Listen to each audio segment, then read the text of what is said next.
my very dear friend, Sean Puffy Combs is here. Meek Mills, Puff Daddy, whoever. And the reason why you got to talk is because you did a deal, you bed. You know what I'm saying? That's why you got to come at me, because part of the deal for you to be a do all that and get out of jail is that you promise that you're going to go pull my coat-up. If you thought Kanye was done spilling tea on the Kardashian-Jenner clan, hold on to your seat. This time, he's allegedly calling out Kim K and Kris Jenner for trying to silence Diddy's alleged victims. Around $50 million. Now I'm going to different CFOs like, okay, so would this be tax evasion? Kanye's been on the Kardashians' case for years, so at first you might think this is just another one of his usual rants. But here's the kicker. Kim and Kris are reportedly tied to some shady dealings involving Diddy and his crew. And get this, right when the news broke that the feds were raiding Diddy's properties, Kim wasted no time hitting that unfollow button on all of her social media accounts. Coincidence? Maybe. But with how hard Kim and Kris are publicly separating themselves from Diddy, people are starting to wonder if they're working behind the scenes to hush up his victims and get his case thrown out. The longer this Diddy saga drags on, the messier it gets, pulling in more celebrities accused of either partying with him or, in Kim and Kris's case, allegedly covering for him. Back in the day, when it was trendy to be seen with Diddy, the Kardashians were all about that life, tying themselves to him at every opportunity. But the second Diddy got into hot water, the whole Kardashian crew went into full damage control, scrubbing every trace of their connection to him from the internet. So who was with you this weekend? A bunch of my friends. Diddy, Quincy, Justin Bieber, So far, so French good. Montana. Do you even know half the people you're naming? No. Yep, they were that thrilled to be seen partying with Diddy back in the day. But the moment those lawsuits started rolling in, the Kardashians pulled a full 180 on their friendship. Kim, being the trendsetter she is, was the first to drop Diddy like a hot potato, unfollowing him on all her social media accounts faster than you can say damage control. The rest of the Kardashian-Jenner squad quickly followed her lead, scrubbing their feeds clean of any posts, pictures, or mentions that could tie them to Diddy. But they didn't stop there. Oh no, that would have been too subtle. Allegedly, they launched a behind-the-scenes media blitz to make sure everyone knew they were separating themselves from Diddy and his growing pile of scandals. They were so terrified of getting dragged into the mess that a source spilled to In Touch Weekly about how the Kardashians were in full-blown panic mode. According to the insider, Kris Jenner was scrambling like a mom at a PTA meeting, trying to erase every last trace of their ties to Diddy. Interestingly, the original In Touch Weekly article, where this insider spilled the tea, has mysteriously disappeared. Likely part of the Kardashians' PR efforts to maintain their untouchable image. But ironically, these efforts seem to backfire. Instead of putting the rumors to rest, their moves only fueled more speculation, making people wonder what they might be trying to hide. Just recently, the Kardashians have found themselves in hot water again after an old post of Khloe Kardashian with Diddy resurfaced. Back in 2013, Khloe shared a photo with Diddy captioned, "Happy birthday, Diddy. You're an incredible friend to my family, a constant motivation, and you share my obsession with unicorns. Much love and many blessings." The post raised eyebrows, especially as Khloe seemed to have had a closer relationship with Diddy compared to the rest of the Kardashian clan. From a young age, Khloe was reportedly hanging around Diddy, often unsupervised. In fact, it's been claimed that Kris Jenner even allowed 16-year-old Khloe to go on tour with him. During this time, allegations surfaced that she was drinking underage while on tour. Fast forward to 2019, Khloe posted another nod to Diddy's lifestyle on Instagram using the iconic line, "Ain't no party like a Diddy party." Why would a 16-year-old Khloe Kardashian go on tour with P. Diddy? I definitely was drinking at 16. Yeah, well, we was on tour with Puff when she was 16. I did not start drinking till later. You were driving cars at 15. For context, let's take a step back to when the Kardashians were far from the global brand we know today. This was pre-Keeping Up with the Kardashians, back when the family was still riding the wave of Robert Kardashian's fame from the O.J. Simpson trial. At that time, Khloe wasn't a reality star or involved in the entertainment industry at all. So when people discovered that a 16-year-old Khloe Kardashian was on tour with P. Diddy, questions started flying. What exactly was her role on tour? Was she a backup dancer, a stylist, or an assistant? Nobody could figure it out. And as far as we know, Khloe wasn't even on Diddy's payroll. It seemed like she was there simply for the vibes. Adding to the mystery, Khloe later admitted that she was drinking at just 16, raising even more eyebrows about the situation. This close connection between Khloe and Diddy is even more curious because it appears their relationship began well before she was 16. Old episodes of Keeping Up with the Kardashians hint that Khloe had been attending Diddy's wild parties for years, experiencing things most teenagers could only imagine. In one clip making rounds online, Khloe spills the tea about the over-the-top bashes she witnessed and the wild things that went down. She didn't go to bed. I haven't been to bed yet. You haven't? I want to be Khloe when I grow up, Court. I got on a plane at 5:30 a.m. Go to this party. I think half the people there were butt naked. You would have loved it. Just like what you just heard, Khloe Kardashian didn't shy away from spilling the tea about Diddy's legendary parties while chatting with Kourtney. She painted a wild picture, sharing how many guests were in their birthday suits, and confirming that Diddy's parties were as outrageous as everyone imagined. Khloe even told Kourtney that she would have loved the vibe, clearly fueling some FOMO. When Kourtney pressed for more juicy details, Khloe didn't disappoint. She started name-dropping celebrities she partied with, including Justin Bieber, who was only 20 at the time. Khloe casually listed off the crowd: Diddy, Quincy, Justin Bieber, French Montana, and noted that by 5:30 a.m., the party was still in full swing. She added with a laugh that half the guests were naked, leaving little to the imagination about the party's reputation. The mention of Justin Bieber raised a few eyebrows, especially given rumors of his closeness to Diddy during that time. Kourtney was clearly intrigued, but Khloe's vivid recounting didn't stop there. This glimpse into the Kardashian-Diddy connections highlights just how deeply intertwined they were in that glamorous, chaotic party scene. Interestingly, Khloe's relationship with Diddy might be the most innocent compared to the rest of the Kardashian family.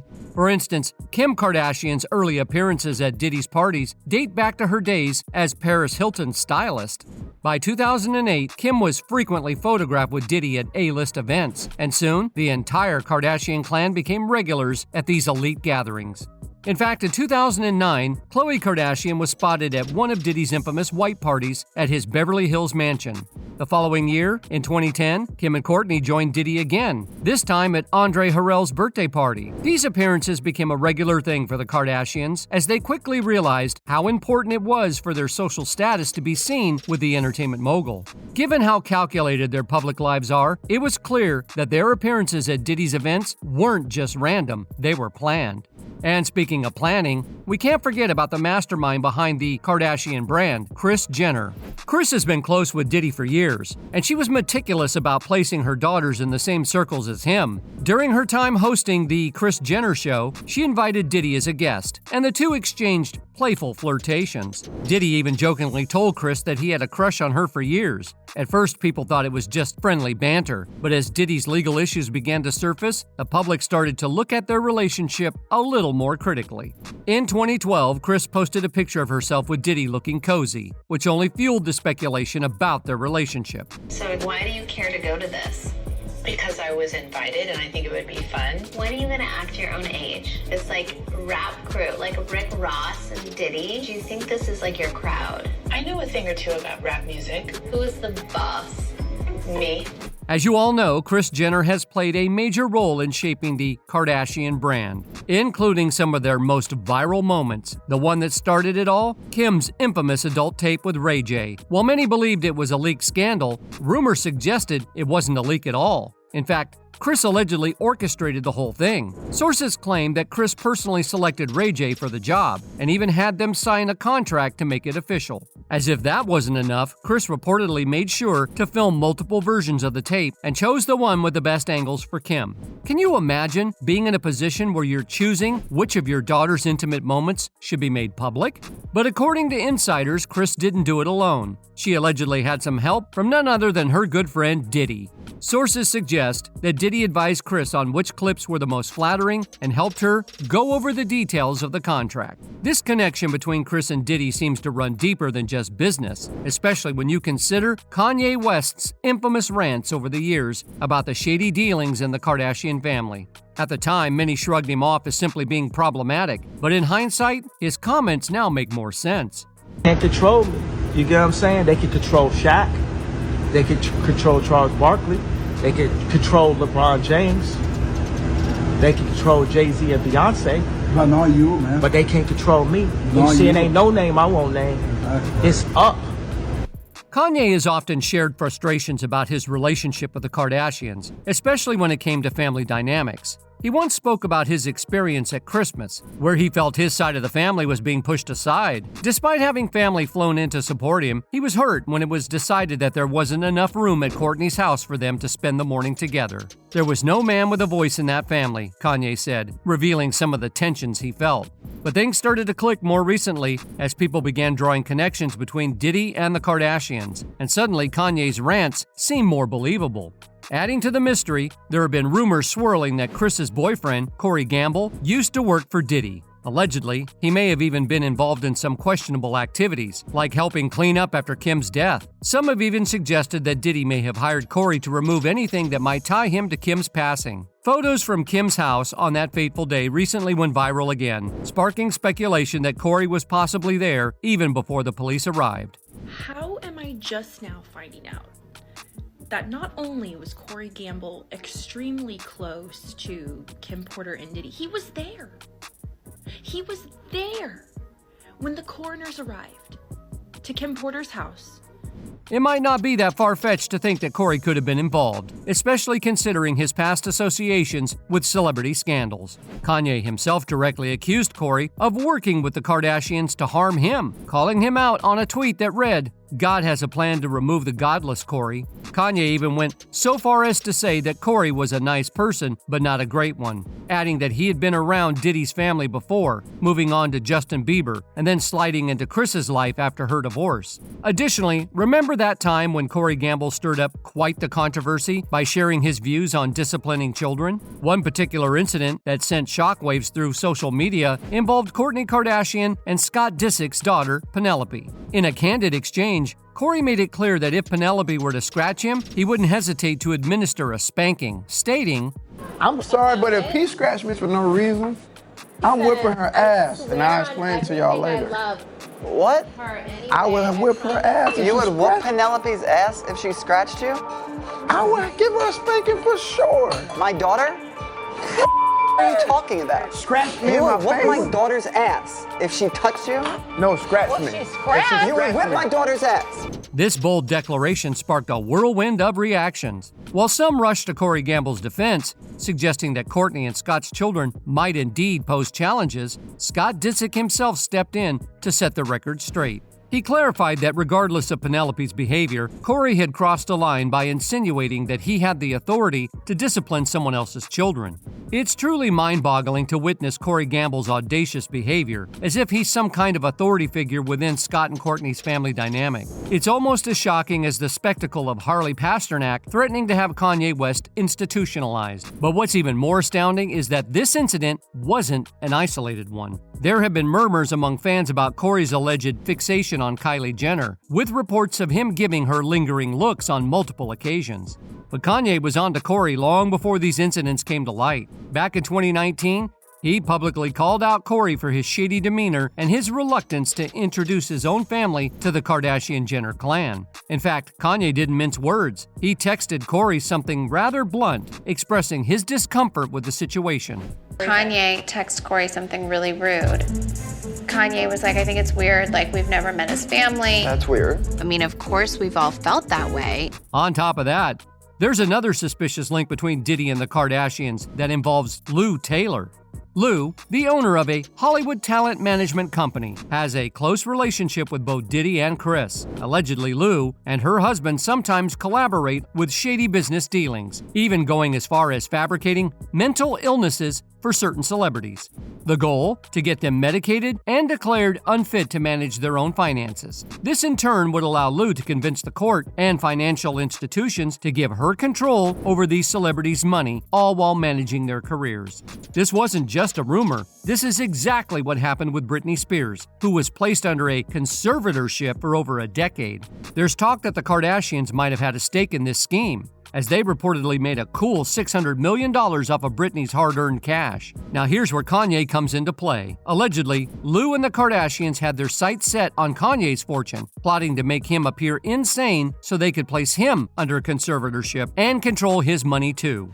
They tried to medicate me. I was exhausted. They wrongly diagnosed me. And they when I asked them, how much lithium did you want to put me on exactly? It took them 4 days to answer because they were embarrassed about the amount, right? And I refused to take this, right? You understand that if I had taken the medication, I would not be here, and it would have been, he was deeply troubled. We miss him. We love his music though.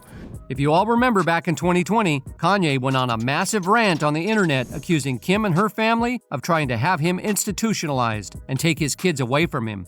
He claimed that Kim was trying to fly to Wyoming with a doctor to lock me up, like in the movie Get Out, just because he cried out about wanting to save his daughter's life. At first, Kanye's team tried to downplay his accusations, claiming he was just having an episode because he wasn't taking his bipolar medication. But as the drama unfolded, more serious allegations started to emerge. Kanye's former chief of staff, Milo Yiannopoulos, filed a court affidavit revealing shocking details. According to Milo, Kanye's dentist, Thomas Connolly, was allegedly working with Kim and Kris Jenner to get Kanye hooked on nitrous oxide, also known as laughing gas, something Kanye didn't even need.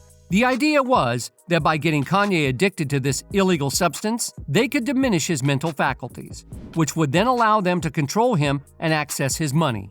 In addition to the affidavit, Milo went public on Twitter, spilling even more tea in a detailed thread. Milo claimed that there was a reason Kanye, formerly known as Ye, was no longer able to successfully release music or clothing, and it had to do with his dentist, Connolly.